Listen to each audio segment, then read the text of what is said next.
A very good evening and a warm welcome to another episode of Law and Order. And today we will speak to you on the legal background of law of writs. And the law of writs might be something which a lot of people are not familiar with, and something which is new to the dictionaries of some people. So we have a very special guest with us today at Sri Lanka Rupavahini Corporation, Channel I premises, Mr. Rajiv Amar Surya. It's a great honor to have you here, sir. Hi, Shara. Good to be here again. And sir, regarding the law of writs, now, firstly, to clarify for for our viewers, what exactly is meant by a writ? What power does a writ entail? Yes. Before I get to that question, writ applications come within the sphere of administrative law. Administrative law falls within the sphere of public law. So when you say public law, you have constitutional law, criminal law, and administrative law. And writ applications is part of administrative law. Now, in response to your question, let's move a little bit away from the question itself to get to provide you that answer. Basically, writ applications have to do with your dealings with the state. Now, we as citizens, or whether we are a company, have dealings on a day-to-day basis. We sometimes don't realize we have dealings on a day-to-day basis with the state. Whether you are traveling to work in a train, in a SLTB bus, whether you are paying your rates, whether you are provided electricity, whether you are provided water, and of course, whether you have other dealings, whether you are providing supplies to the government institutions, whether you are providing, say, you have applied for a tender and been provided a contract. Likewise, you have different types of dealings with the government, local authorities, institutions which come within the wider umbrella of basically the government. Now, if say a decision or say some action is made by these institutions outside the legal framework, the law provides for these institutions, these bodies to do certain things. There are powers. If something is done, I am trying to be very simple in responding to your question. If something is done outside the framework of the law, then we call it ultra vires. That authority has gone beyond what that authority is empowered to do, in very simple terms. Then you can go before the Court of Appeal and tell the court that this authority has gone beyond its mandate and done something which done something wrong, which they are not entitled to do. Not entitled to do. So if you say someone has done something wrong, what does that mean? You have done something which you are not supposed to do. So then you can go before the court and seek a writ, say in this case a writ of certiorari, to quash that decision. So that is one type of writ. Then we have another type of writ which we use. So there's another one, writ of prohibition. You can prevent, you can go to court and say, well, this authority or this public, this officer or this institution, government institution, is about to do something which it is not permitted to do. It is not entitled to do, or it doesn't have the right to do, or it is not lawful permitted to do. Then you can say, well, we prohibit this institution from doing this, a writ of prohibition. And the third type of writs which we commonly use, the writ of mandamus. Now, for example, I'm just taking very simple examples. Say you have some dispute with your local authority, some political or some family dispute or something. So they decide not to collect your garbage. Now, the local authority, in terms of the municipal council's ordinance or the urban council's ordinance, has a responsibility to collect the garbage. That is their duty. And so now they are not collecting your garbage. And so there is a public duty which that authority, say the Colombo Municipal Council or some other urban council, is not performing. So then you can go to court and say, you can move the court compelling that authority to do that public duty, a writ of mandamus. So those are the types of writs. So when you ask me the question, what is a writ?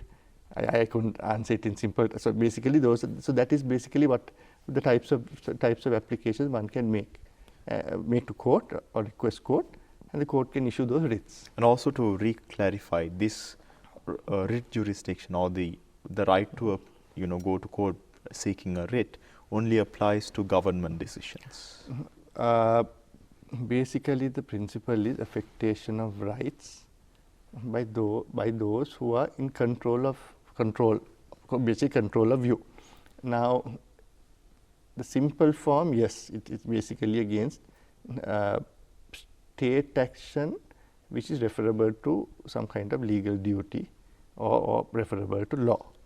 Now, the law of course has developed since the formulation of Lord Atkin, and now we go on the affectation of rights. So, there are sometimes situations where even private institutions can be subject to the writ jurisdiction. Now, for example, say there is a sports body which is not really the state, but is regulating the sport, and there is some decision made, and as sportsman you are affected. Then there are instances where the courts have intervened and said, well, the writ jurisdiction applies. And then take the Parate execution power. Now, as you know, all commercial banks have the right to execute the mortgages through a fast track approach, a fast track procedure to recover the money. Now, the private commercial banks are not state institutions, but they are working in terms of a legal provision. So, in those situations you can still go by way of a writ. So, so one can't say it's only state action. There are instances where those outside the state as we know or as we look at also come within the writ jurisdiction. And also, sir, there is a particular writ which is used mainly, sometimes when we talk about human rights, that is the writ of habeas corpus. Yes. What is that about, and what right does that have? Yes, the writ of habeas corpus, that is, for example, that is a writ to produce the body of a person before the court. Now, for example, there could be instances where somebody is said to have been detained, somebody is said to be arrested, but one does not have recourse to the person, one does not know where that person is or where that person is detained. So, you can make this application to court and move court to direct that particular respondent, maybe the police, to present the body of bring the person to court. So, that is a writ of habeas corpus. And also, sir, now in your answer to what is a writ, you mentioned the Court of Appeal. Yes. Now, the Court of Appeal primarily has the writ jurisdiction in Sri Lanka. In addition to that, the Constitution also gives writ jurisdiction to provincial high courts. Yes. What is the difference between the powers of the provincial high court and the Court of Appeal when it comes to writ jurisdiction? Yes, this is how it works. Originally, it was a Court of Appeal which was exercising the writ jurisdiction. With the 13th Amendment to the Constitution, as you know, there was devolution which took place. And so, matters which come within basically devolved subjects, and where the provinces have made laws. As you know, we have the laws made of Parliament, and also the provinces also make laws. So if it comes within the sphere of the province, then you can make your complaint to the Provincial High Court. So, for example, you are in the North Central Province, say a matter which primarily deals with your province or an institution coming within the province, then of course you can go to the Provincial High Court. Having said that, that does not take away the concurrent jurisdiction which the Court of Appeal has.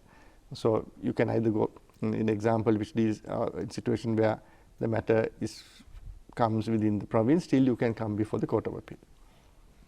And also, sir, is there a time now? Usually, for fundamental rights, it's you have to file it within 1 month. For a writ application, what is the time period? There is no specified time period, but it has to be a reasonable time period for several reasons. One is, of course, there is this principle in law that you can't sleep of your rights. You can't know that something has happened and then decide to take action several months or years later. So one must go within a reasonable period. In any event, when you are challenging these decisions, if you you need to go when it happens. You can't go once the horse has bolted, so to speak. So reasonable time sometimes could be maybe a couple of weeks, maybe a couple of months, but something which you can go to court and justify as being reasonable. And also, sir, now when we talk about public law, I think there has been a new popular trend, I would say, when it comes to public interest litigation. Now, this has been very popular in India, our closest neighbor, and India has used this concept widely to give very landmark, really interesting judgments on different issues, especially dealing with the environment. And when it comes to Sri Lanka, sir, how do you see public interest litigation being used in Sri Lanka? Yes, now Justice Bhagavati of India was a proponent of public interest litigation a couple of decades ago, and we have the influence of India in a lot of public interest litigation taking place. We have a lot of public interest litigation cases where citizens go to court, and the difference, Shehara, is that in a normal case you will have to establish local standard or some standing. You will have to take court as to how you are affected, or some grievance or some connection to that matter you are taking to court. But in public interest litigation, you don't have a personal affectation, it's a wider group. So you might go to court saying, well, all of us, a group of us, or citizens of say the citizens of Colombo, or citizens of some village, or citizens of some industry. We are not directly affected, but it affects generally maybe, as you said, environment. Then you might say, well, not even I'm not even remotely connected to it, but maybe say some group of maybe underprivileged or destitute, or those who have some difficulty. I'm going on their behalf, and you go to court and say, well, I have no personal no local standing in the traditional sense, but I'm coming in the public interest. The interest, and I'm putting this before court, and of course then the only difference is you come on a different footing, but of course the other principles apply, and you have to then show whether it's either, if you are going to seek a writ of certiorari or writ of prohibition, say it's outside the legal framework, or say a writ of mandamus, you say, well, there's a public duty, it has not been performed. So, sir, you mean by public interest litigation, there has been or can you say the floodgates have been opened where anyone can file action about anything? For an example, if a particular decision has been taken to build a factory in Jaffna, can a person in Colombo file action regarding that, or how does the nexus take place? So there is basically, you have to say there's a public, you're coming in the interest of the public, so there is some affectation taking place, and you are now bringing this to the court. I mean, there is no specific definition of what public interest is. It's something which is evolving, something which is dynamic, and something which is fluid. So basically, you have to be able to satisfy court that there is something which is of interest to the public, maybe, as I mentioned earlier, maybe some group of the public, maybe the country as a whole, or maybe as the affectation basically to the country. So, example, say a factory in Jaffna. Now, it depends on the circumstances. Say, let us just take an instance where there is a factory in Jaffna which is affecting maybe the next factory. Then, say, I'm just taking an example, the affectation is actually to the next factory, and the next factory can very well come before court if they want to. So you can't be, as a busybody in Colombo, say there is that affectation, I'm going to court. Then court will say, well, where is the public interest? But say that factory in Jaffna is affecting a whole community, or the environment. Environment is polluting some water resource. Then we can go. Someone can say, well, maybe I'm coming in the public interest. This is our country. We don't want the water polluted, or they are polluted, and there is public interest. And also, it's not. I mean, in practical terms, I mean, it's not where one citizen says public. There are various organizations, environmental organizations, which have expertise And actually there are a couple in Sri Lanka where the court also recognizes as being experts in the area. I'm going to take the Environmental Foundation, for example. The court recognizes several cases where the court recognizes they have expertise. So they come on behalf of citizens or people who are affected due to environmental matters, which damage the environment, and they come and say we come in the public interest. And also, sir, regarding now we spoke about writ jurisdiction and also public interest litigation. Now you have been a practitioner for many years, and do you feel that there should be any law reform when it comes to writ jurisdiction or public interest litigation in order to make law more accessible, in order to facilitate access to justice for people? Because there are situations where people might face different injustices by state mechanisms and might not know there is remedies like that, or might find the remedies a bit more troublesome to go through. So do you propose, or are there any proposals in the pipeline for positive changes when it comes to writ jurisdiction and public interest litigation? Yes, that's a good question. I think the remedies are good. The remedy is efficacious. The process and all that is fine. But I think we have a problem. We have systemic problem in Sri Lanka where there are laws delays. Now, even now, take for example fundamental rights applications. The Constitution says that one must. It basically says fundamental rights application shall be determined in 2 months. Of course, the courts have held that that's only a directory and it's physically impossible. But that is the thinking of Parliament. So now even a writ application, it could take time. So I think we need to find ways and means overall, not only in public law, but overall our entire court structure, our legal system, as to I think we have to find a way to expedite all these matters. Because also take for example doing business index, which now we are placed really below on that, and that also the legal the time it takes, for example, to enforce a contract also has an affectation on the doing business index. So one aspect I think which needs to be looked at is to expedite these matters, and I think we have to maybe look at possibly more judges. There is physically an amount of work one can do, and I think we are grateful to the appellate court judges. They work till very late. They take as many matters up, but the one has no control in the number of cases being filed. You can have we have sometimes close to 1,000 like that cases in a year, and there is a limited number of judges. So the judges are doing a Herculean task trying to cope with the work. So one possible aspect is have a large number of judges, maybe see whether we can have these matters taken up in the regions instead of Colombo also. Now the provincial high courts are dealing with matters pertaining to the writs dealing with the province coming within the provincial area. So that is another thing we can maybe look at.